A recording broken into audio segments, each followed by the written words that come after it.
Hey guys, how you doing? Uncle Bob here once again with another video, and today we're going to be doing a DVD review of WWE Crown Jewel 2023, which took place, I think it's back in October. I thought it was November. I think it's October of last year, and yeah, it took place then. I never saw it, when it was on TV. I didn't see it until it was released on DVD, and just watched it once recently, and here is my review of the event. So, WWE Crown Jewel 2023. Now, let's start with the World Heavyweight Championship match, which was the first match of the night between defending champion Seth Rollins against challenger Drew McIntyre. Surprising this was on first, actually, because you would have thought that would have been on later on during the line, but I guess they thought because the other heavyweight title match was the main event, I suppose they thought, well, we might as well start off with the other main event, sort of trying to start off strong and finish off strong type of thing. But anyway, this match, now, I think it was fairly decent. There was quite a lot that hadn't been done, that had already been done before. There wasn't really much new here in terms of, well, McIntyre. He did pretty much most of the moves that he'd done previously most of the time, like in other matches. So he didn't really do nothing new here as such. Rollins, I noticed he did a few new moves that I hadn't seen him done before. He did springboard,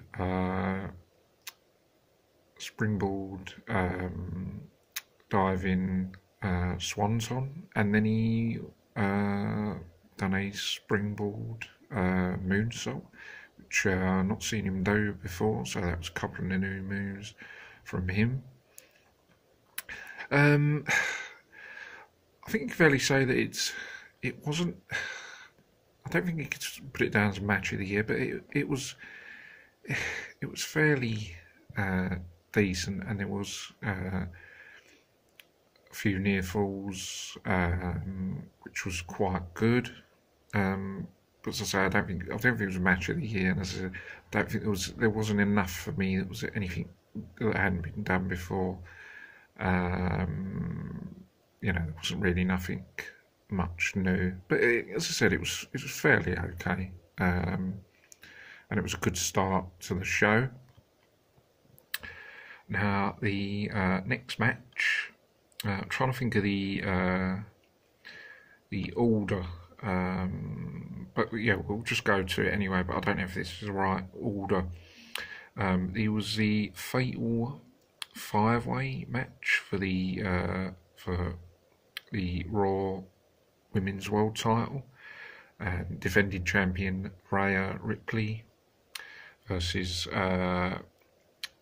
Raquel Rodriguez, Shayna Baszler, Nia Jax, and Zoe Stark. And this was fairly okay. All 5 women doing bits and pieces, and it was okay in places. And there was a few near falls that was quite good, and it was okay. Now the next match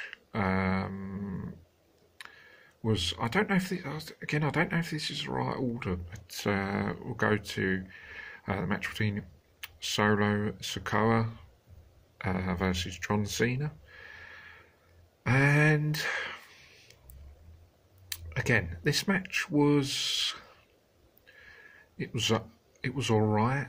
It was a very good. What I will say, it was a very good way to put Solo Sikoa over.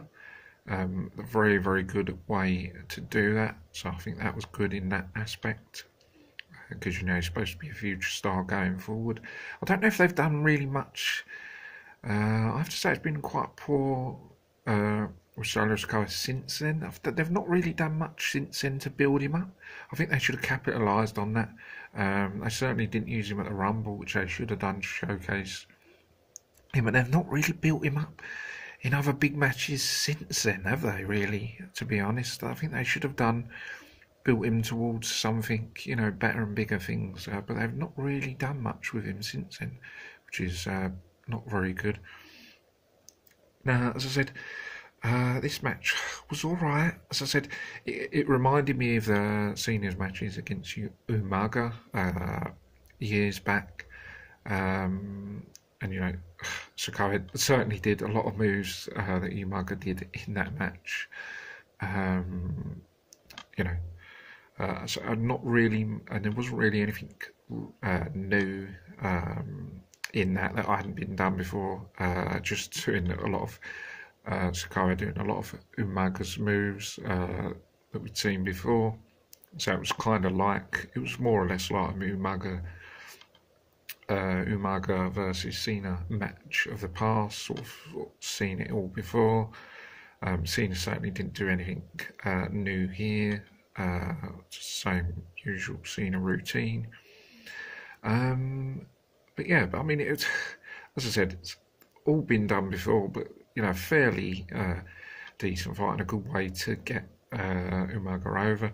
And what was quite shocking for me was the ending. I mean, not only did Sikoa win cleanly, but it looked like he killed Cena. He absolutely annihilated him at the end. He just kept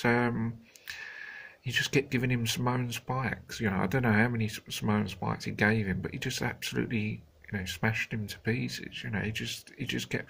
I was quite shocked by that. Expecting or maybe to give him 3 Samoan spikes, but he had him down. Like he already delivered 3 Samoan spikes when he was on his feet, but then Cena was down on the ground, and then Sikoa just kept giving him loads and loads and loads of Samoan spikes, and it just looks like he was absolutely destroying him. And don't get me wrong, it was good to get him over by doing that, by making him look really strong against Cena. But it was more than what I think they needed to do. But it was a great way. But I think they haven't capitalised on him since then. But anyway, let's move on now to the match for the SmackDown Women's World Title between defending champion Io Sky versus Bianca Belair. Now, this match had already been done before, previously, a few months back, Bianca Belair winning. So I don't really know why they needed to do this again. They should have done something else, because it had already been done before, and I thought they'd moved on since then, but they did it again. And it was a fairly decent match. I don't know if it was better than the one they had before, but it was okay. Both women doing their usual signature stuff, and it was okay. I mean, the ending was a shocking comeback because Kairi Sane came back. She'd been in it previously and came back, and it was a shocking return. I don't think anyone was expecting that, and it was sort of outside interference, so the ending was quite poor. But it was unexpected return, and it was quite a fairly poor finish, but it was okay. Now let's go on to the United States title match between defending champion Rey Mysterio defending against Logan Paul, and this match was quite okay actually. Maybe probably one of the better matches of the night. Rey Mysterio did not really much new, but a strong performance by Rey. His usual way he performs is very good, even though he didn't do anything new. But a solid display of what he's usually doing. And then Logan Paul, yeah. Well, what can you say about Logan Paul, to be honest? It was another great performance, and he's just performed.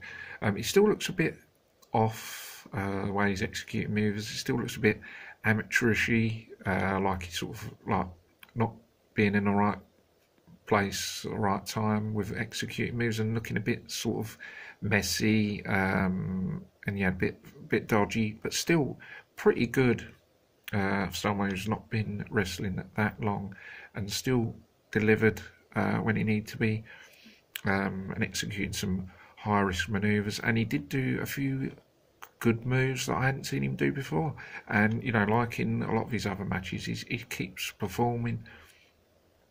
Whether he's, you know, he's still looking a bit amateurish, you know, with his timing and that. But that being said, he's still been performing. You know, we're delivering good matches, and loads of high risk maneuvers and new moves as well. And yeah, it was pretty good, and there were some pretty good spots, near falls. The finish was a bit weak, like outside interference, but that being said, it was good, yeah, and it certainly had its moments in places, and yeah, I thought it was quite good. And now we go on to the match between Rhodes versus Damien Priest. This match was fairly short. I didn't have much time to work with. It was very, very short. It's kind of like a Raw match. Yeah, they just didn't have a lot of time. I think they only had about like 11 minutes, so it wasn't very long. Certainly not long for 2 stars like that to showcase a good match. You know, I think they should have had at least 15 minutes at least. But you know, so they was kind of rushing. It was quite of a rushed start between both of them, and it was just fairly rushed through the beginning. Yeah, so they didn't have a lot of time. So it's very rushed, most of the beginning and the middle. There was some outside interference, which was fairly entertaining. What I will say is, even though the match was quite rushed, so they didn't have a lot of time to do it, it was actually quite good towards the end. There was a few near falls, so it sort of did pick up from sort of like a rush start, not much time to work with. Towards the end, there was a few near falls, which yeah, seemed quite good. So I think the ending, yeah. So from a rushed start, middle, the ending was quite good with near falls, which yeah, it was quite good. Back and forth.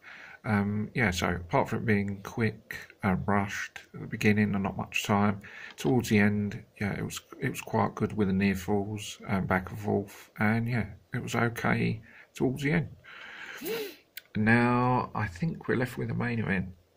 Let's see. So I think there was 8 matches, weren't there? Oh yeah, there was a pre-show match between JD McDonald and Sami Zayn. This match was only about 9 or 10 minutes, quite quick. It was okay in places, not too bad, but fairly quick. It's like kind of a Raw match, you know, quite quick. Yeah, so we did 1, 2, 3, 4, 5, 6. Oh, was there only 7? Or was there another one? I missed one, but this was. Oh, I don't know if I missed one or not, but let's go straight to the main event. So the main event between obviously the undisputed champion Roman Reigns, who's been the champion for ages and ages, like 3 years or whatever it is, and yeah, defending champion Reigns against LA Knight, who they have turned it into this so-called mega star, so to speak. I think it's a bit silly, really, saying it's a mega star, because he's a star. You know, they're all stars. They're all mega stars. So you know, why they're saying he's a mega star is found a bit ridiculous. He's just receiving a push at the moment. That's all it is, really. Couldn't say it's a mega star. You know, megastar. He hasn't won a world title yet, so I can't really say he's a megastar. He's just receiving a push is the only way I'll look at it. But anyway, pushing LA Knight up, and they pushed him, gave him the big push of being in, getting a world title shot. And yeah, he's looked good up until this stage. LA Knight been really good, getting pushed, and yeah, challenging Reigns for the title. And yeah, I think as far as going the result, yeah, it was pretty predictable that you know, Reigns was going to retain. You know, he was going to lose the title at that event, not anytime soon. But the match was actually pretty good. LA Knight was controlling the match at the early going for at least the first 5 minutes, and did quite a few moves on Reigns at the beginning, and I was quite surprised how much of in control of the match he was at the beginning, until Reigns turned the tide, and it was all Reigns controlling the match, which was no surprise. And then LA Knight delivered his big comeback, which was quite good. And then there was, yeah, some back and forth action with near falls. Probably not as much as I'd like to there have been in terms of near fall, but there was the near falls that there was pretty good. Knight executing some close near falls. You knew that probably Full was going to win the title, but you know, close enough. A couple of near falls, and he looked pretty good then. And then was no surprise, you know, outside interference, which you probably knew there was going to be, which was fairly entertaining. And then, yeah, it was no surprise. Obviously, Reigns won. A finish was quite basic, I thought. Don't think there was really much imagination, much with that finish. I think that finish sort of been done sort of before. I think it could have been done a bit better, but you know, they decided to do that. As I said, it's going to be a predictable finish anyway. But yeah, I think it was quite a solid main event. As I said, there was quite a few near falls. As I said, not as many as I'd like there to have been, but yeah, there was fairly good near falls at the end, and it was quite a fairly decent title match. As I said, LA Knight looked pretty good in it. So guys, overall, I think, let's say 1, 2, 3, I'd say at least 4 of the matches were quite decent, the others being quite basic. So overall, yeah, I mean, not the greatest event. Maybe a 6, maybe a 7 out of 10 if I'm being generous. But you know, it wasn't a perfect event, with every match being like really good. But at least 4 of them being quite decent, and the other 4 being quite average. So overall, I'll give it about a 6, 7 out of 10 if I'm being generous. But yeah, it was all right. I don't know if it was the best crown jewel that there's been, but it was quite okay. So there, guys, that's going to be my review on this. Now, as regards to the WWE events, I think there's only going to be one more review to do, which is going to be Survivor Series 2023. But I don't know if that's going to happen because it's the last Survivor Series 2023. It's the last ever DVD going to be released, unfortunately. So that could be the very last DVD review. WWE review I do. However, this could be the very last one I do, because I don't know if I'm going to able to get the other one, because it seems to be quite hard to get at the moment, because it's the last one. So this may possibly be the last review I do, unfortunately, but that's the way it goes, I'm afraid. But anyway, guys, yeah. So that's my review on this. Hope you guys enjoy the video. Don't forget to subscribe to the channel for more vids, and I'll see you guys next video. Take care, bye for now, see you soon.